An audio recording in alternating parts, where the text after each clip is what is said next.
អាយ៉ាអាយ៉ាអាយ៉ាអូពេលកាមេរ៉ាមែននេះ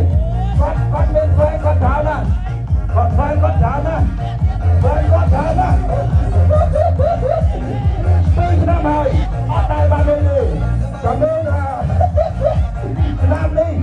បានលុយអត់50000រៀល50000រៀលកំពុងតែនឹងរងចាំហើយ50000រៀល50000រៀលអូនមិនមកខាងស្ដាប់មកប៉ះហាំបែបបោះប្រយោគហ្នឹងហើយអាយ៉ាអាយ៉ាអាយ៉ាអាយ៉ាអាយ៉ាអាយ៉ាអាយ៉ាអាយ៉ា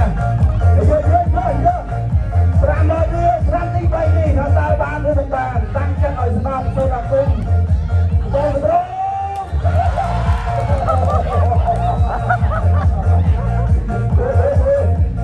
អូខេតាមសន្យា